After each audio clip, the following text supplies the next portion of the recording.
तो हम तैयार हैं अपने अगले समुद्र मंथन और रत्न चुनने के लिए।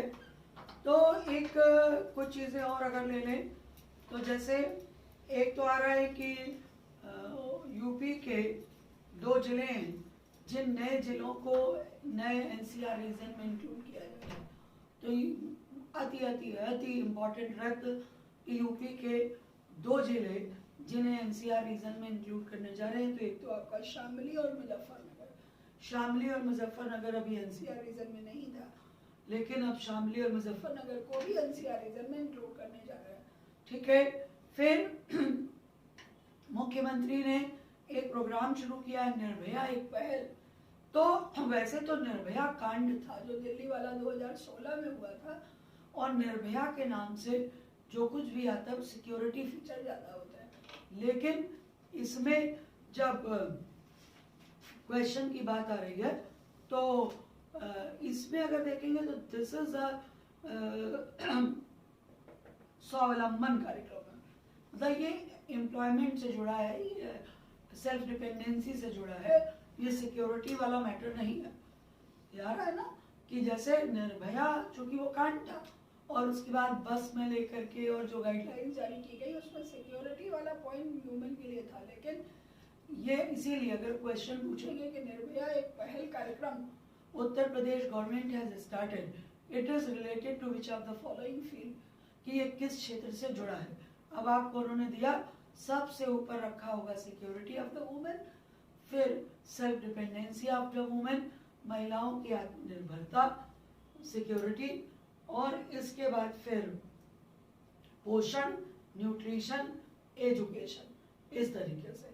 तो आंसर होगा महिला आत्मनिर्भरता, एम्प्लॉयमेंट, ये वाला फैक्टर होगा। अब इसमें एक और इम्पोर्टेंट पॉइंट ये है कि इस पे इन्होंने क्या किया है कि लगभग 75,000 किट्स बांटी गई हैं महिलाओं के, 75,000 किट बांटी गई हैं। और हालांकि ये सिक्योरिटी से भी रिलेट कर रहा है क्योंकि इसके अंतर्गत एक पिंक बूथ बनाए जा रहे हैं हर थाने में। महिलाओं के लिए एक हेल्प डेस्क बना रहे हैं और थाने में महिलाओं के लिए जो हेल्प डेस्क है वो पिंक बना रहे हैं। ठीक है। तो ये जो 75,000 किट्स बांटी जा रही है, यानी in each district 1,000 women has to be distributed kits. ठीक है। और इसके अंदर उन्हें क्या करना है, स्किल डेवलपमेंट, उनको स्किल सिखाएंगे, कुशलता सिखाएंगे, प्रशिक्षण किट देंगे डिफरेंट, ताकि वो अपने एम्प्लॉयमेंट के लिए सेल्फ डिपेंडेंट हो सके। ओके, ये अति इंपॉर्टेंट है, निर्भया एक पहल। फिर एक आ रहा है कि जो डिफेंस कॉरिडोर है, डिफेंस कॉरिडोर है वो कहाँ पे प्राइम मिनिस्टर ने उसका उद्घाटन किया। डिफेंस कॉरिडोर का इनॉग्रेशन प्राइम मिनिस्टर ने कहां पर किया, तो it is in September 2021 at Musepur village of Aligarh. सितंबर 2021 अलीगढ़ का मूसेपुर नगर। अब जैसे मान लो क्वेश्चन उन्होंने पूछा कि defence corridor recently has inaugurated by PM present prime minister to which of the following places, ये किस स्थान पर है। अब उस पे उन्होंने अलीगढ़ का मूसेपुर गांव, लखनऊ का कोई जगह दे दी, कानपुर की कोई जगह दे दी, तो ये अलीगढ़ का मूसेपुर गांव। एक और खास बात ये है कि एक क्वेश्चन आया कि यहाँ पर इन्होंने और क्या किया है कि फाउंडेशन स्टोन रखा है कि स्पोर्ट्स यूनिवर्सिटी का। तो जो फाउंडेशन स्टोन रखा है स्पोर्ट्स यूनिवर्सिटी का, ये किसके नाम पे है, तो it is on the name of Raja Mahendra Pratap Singh. तो राजा महेंद्र प्रताप सिंह के नेतृत्व में स्पोर्ट्स यूनिवर्सिटी खेल विश्वविद्यालय की फाउंडेशन स्टोन रखी गई। तो जो खेल विश्वविद्यालय का फाउंडेशन स्टोन है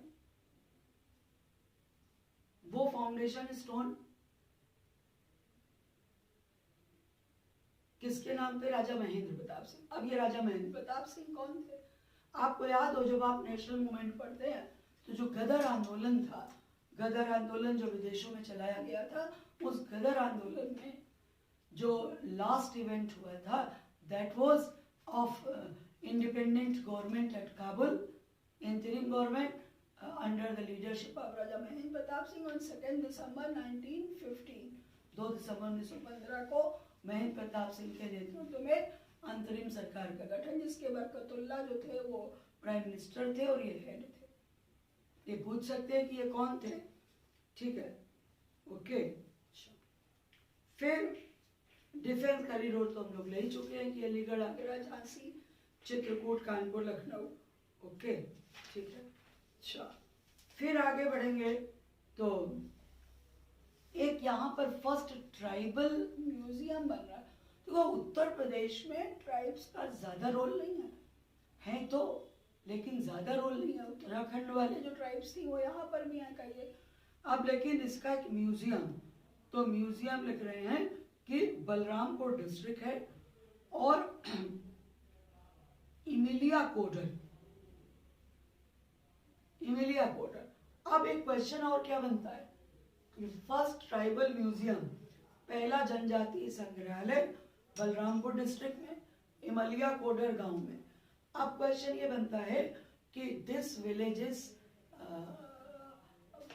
having majority of which tribe, कि इस गांव में किस आदिवासी लोगों की प्रधानता है। तो this village having majority of Tharu tribe. तो बलरामपुर डिस्ट्रिक्ट, इमलिया कोडर गांव, थारू जनजाति की। एक बार आपको याद हो थारू पे क्वेश्चन पूछा गया है कि थारू कौन सी ट्राइब है जो दीपावली को शोक के त्योहार की तरह मनाती है। तो ये थारू पे क्वेश्चन था, है ना, तो ये थारू ट्राइब थी, ओके। अच्छा, इसके अलावा आप देखिए इसमें एक और उत्तर प्रदेश के लिए हालांकि गर्व की बात तो नहीं है, it's not pride for country, लेकिन एक नेशनल क्राइम रिकॉर्ड ब्यूरो की रिपोर्ट आई है।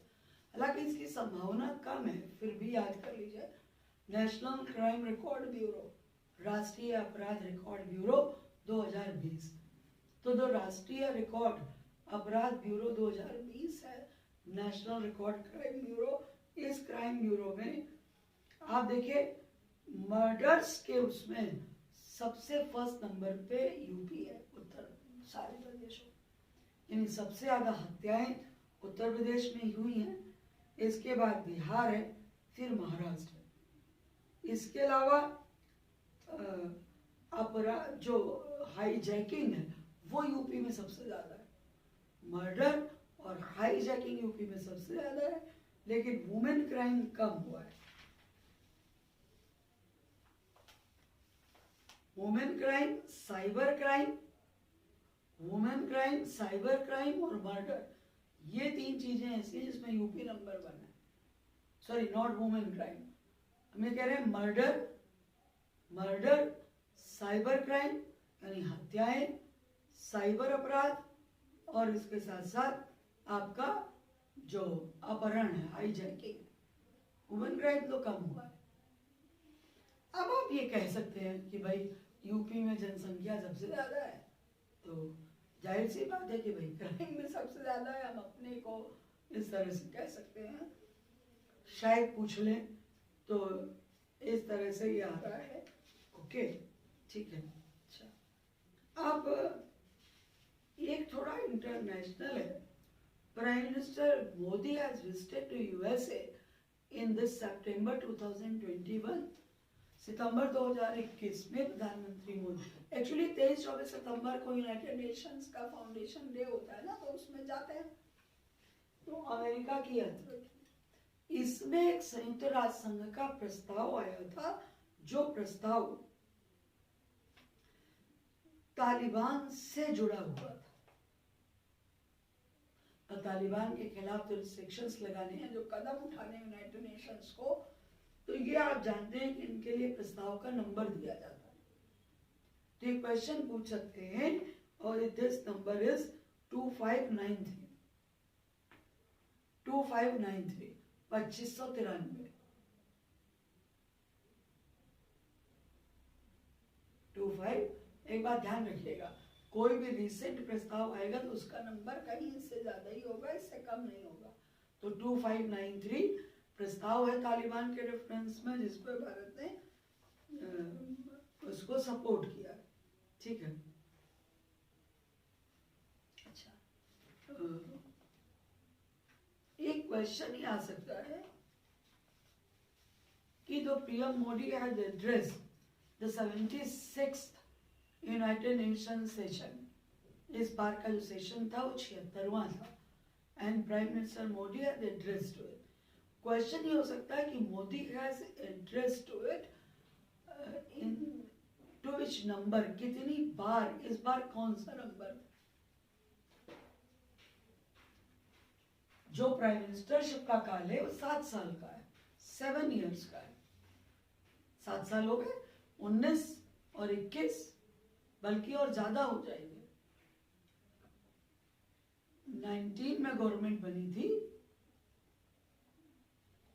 तो 19 में 19 से 20 नहीं 14, सॉरी 14 में पहले बनी थी, तो 14 से 15, 16, 17, 18, 19, 20, 21 से 7th ईयर, तो गवर्नमेंट वर्किंग के तो 7 साल हो गए। अब 7 साल में प्राइम मिनिस्टर ने कितनी बार यूनाइटेड नेशंस के सेशन को एड्रेस किया, संबोधित किया, हाउ मेनी टाइम्स। देखिए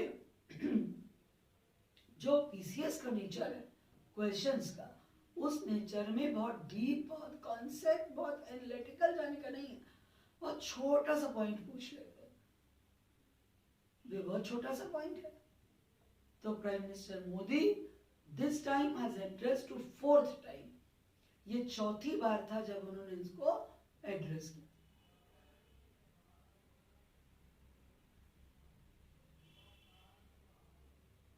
this is a 4th time, 4थी बार, ठीक है, याद रखिए।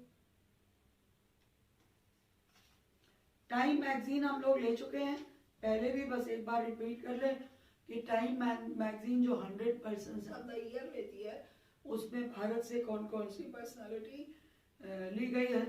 तो उसमें भारत से एक तो पीएम मोदी ऑब्वियसली नेचुरल है, लेकिन इनके अलावा जिन 2 लोगों को लिया गया है 100 लोगों के बीच में, besides PM Modi, second is Mamata Banerjee and Poona Adharwala, जो सीरम इंस्टीट्यूट के सीईओ हैं, जो वैक्सीन बना रहे हैं, Poona Adharwala, serum institute of India के सीईओ।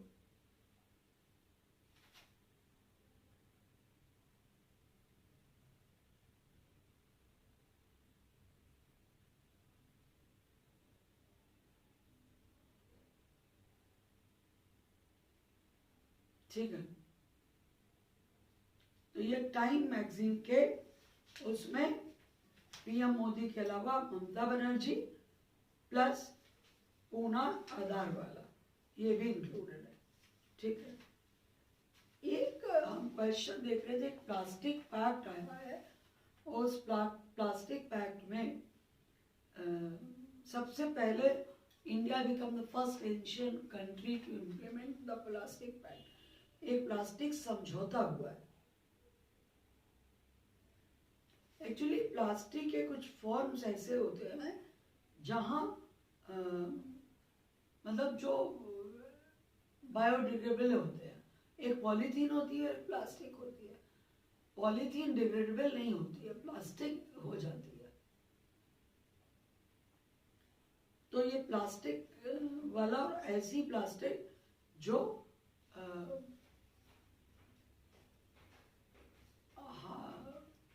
हार्मफुल ना हो एनवायरनमेंट के लिए, ऐसी प्लास्टिक जो एनवायरनमेंट के लिए हार्मफुल ना हो।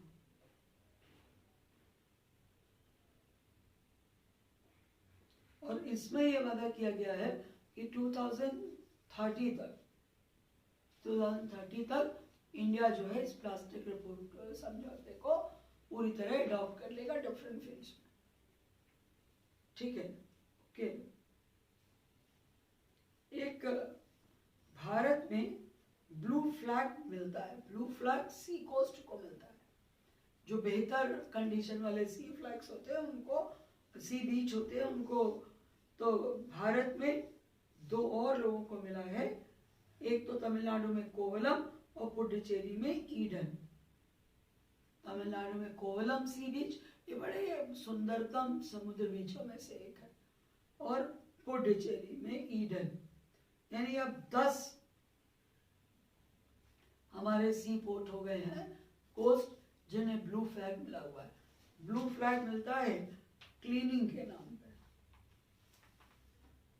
ठीक है, क्लीनिंग के आधार पे मिलता है वो। ओके, अब इसी तरह एक और क्वेश्चन है कि उत्तर प्रदेश में वह सिटी जहां first agri startup and incubation centre खोला जा रहा है। In which city of UP first agri startup और इंक्यूबेशन सेंटर, एग्री यानी एग्रीकल्चर से रिलेटेड स्टार्टअप और उसमें फसल पकाने और सबसे रिलेटेड इंक्यूबेशन सेंटर। तो this is Kanpur.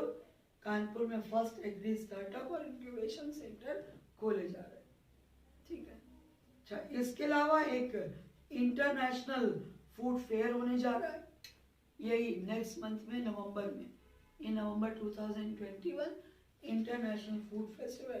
This is at Varanasi, ये वाराणसी में होगा इंटरनेशनल फूड फेस्टिवल, ठीक है। ओके, एक गरीब कल्याण मेला लगाया गया यूपी में, गरीब कल्याण फेयर। ये गरीब कल्याण फेयर किसके बर्थडे उस पर मनाया गया था। तो ये ध्यान रखिए कि बहुत सारी चीजें इस समय दीनदयाल के नाम पे हो रही, पंडित दीनदयाल के नाम पे। तो दीनदयाल, पंडित दीनदयाल की जयंती पर मेला लगाया गया, ठीक है। ओके,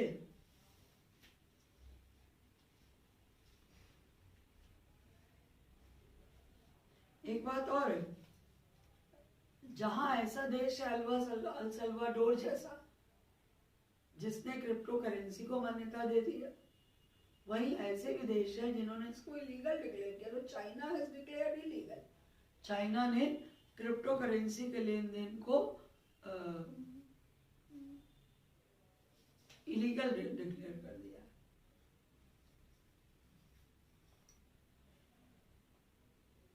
एक और इंटरेस्टिंग क्वेश्चन है, इंटरेस्टिंग, इस तरह के इंटरेस्टिंग क्वेश्चन भी ढूंढते हैं पेपर सेक्टर यूपी वाले कि to which country of the world, which country of the world number of women MPs become more in comparison to men। कौन सा देश है जहां पुरुष प्रतिनिधियों की तुलना में महिला सांसदों की संख्या अधिक है। यह आइसलैंड, आइसलैंड 63 MPs है वहां पर, मेंबर ऑफ पार्लियामेंट। तो आउट ऑफ 63, 33 आर वुमेन। तो Iceland become the parliament having the maximum participation of women, maximum number of women candidate.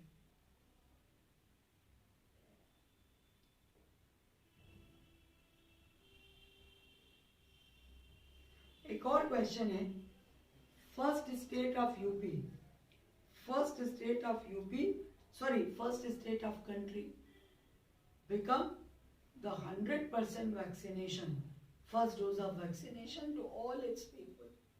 So it's Himachal Pradesh. It's very strange, Himachal Pradesh है जिसने become the first Indian state vaccinated to all person, पहला प्रदेश है जिसने 100% टीकाकरण कर लिया अपने लोगों का, ठीक है।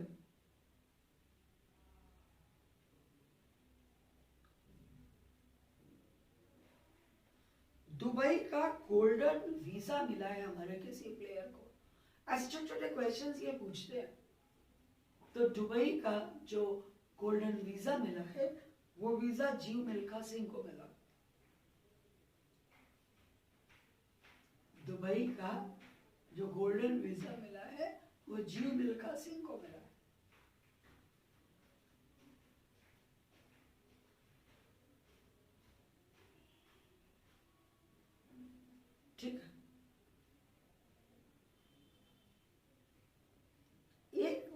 इंटरेस्टिंग क्वेश्चन है। प्राणवायु देवता नाम से पेंशन स्कीम, तो प्राणवायु देवता के नाम से पेंशन स्कीम जो है वो हरियाणा ने शुरू की। एक और अति अति important question, economic emergency recently has declared by which of our neighbouring countries, हमारे किस पड़ोसी देश ने आर्थिक आपातकाल घोषित किया है? It is Sri Lanka. इनके यहाँ कीमतें बढ़ रही हैं, करेंसी की वैल्यू डिग्रेड हो रही है, फॉरेन करेंसी घट रही है, तो इनका फॉरेन करेंसी रिजर्व घट रहा है, इनका करेंसी की वैल्यू कम हो रही है, प्राइस हाइक हो रहा है, so they have declared economic emergency, आर्थिक आपातकाल। ठीक है, अब एक फर्स्ट कंट्री है, first country in world vaccinated 2-year-old children. दुनिया में कौन सा देश ऐसा है इससे 2 वर्ष के बच्चों का टीकाकरण, पहला देश। तो बड़ा आश्चर्य ये लगता है कि बहुत सारे ऐसे हमारे विकसित देश हैं जिन्होंने अपना वैक्सीनेशन स्टार्ट किया, लेकिन बच्चों के लिए अभी ये इसका परीक्षण तो कर रहे हैं। But Cuba became the first country having started vaccination to their 2-year-old children. ठीक है, एक क्वेश्चन है कि जो डिफेंस एक्सपो अगली हो रही है 2022 में, डिफेंस अभी तो लखनऊ में हुई थी, डिफेंस एक्सपो 2022 वो कहाँ होने जा रही है? That is going to be held in Gujarat. तो डिफेंस एक्सपो गुजरात में होने जा रही है। ठीक है, ओके।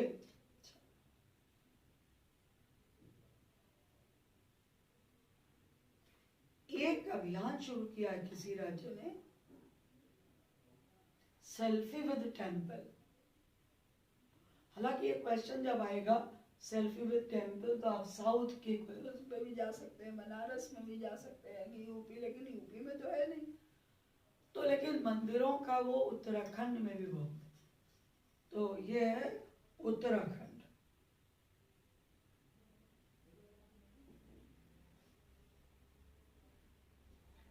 कौन सा राज्य है जिसने गवर्नमेंट जॉब्स में वुमेन रिजर्वेशन 40% कर दिया है? तो it is Tamil Nadu. They provided 40% reservation to women in government service. सरकारी सेवा से जनरली 20% है, लेकिन उन्होंने 30 था और 30 से 40 कर दिया।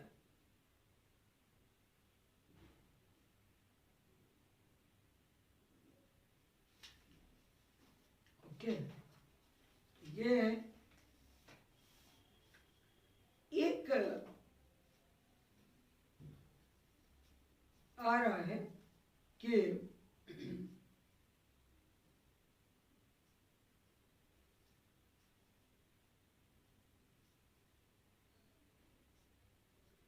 एक ऐसे एक इन्होंने कैलाश सत्यार्थी को अपॉइंट किया गया है। कैलाश सत्यार्थी को यूनाइटेड नेशंस ने अपॉइंट किया है। तो Kailash Satyarthi as appointed for advocacy of SDGs, जो हमारे सतत लक्ष्य है उनकी प्राप्ति के लिए कैलाश सत्यार्थी को एडवोकेट की, वो उसकी एडवोकेसी करेंगे, उसके लिए वो करेंगे, तर्क देंगे।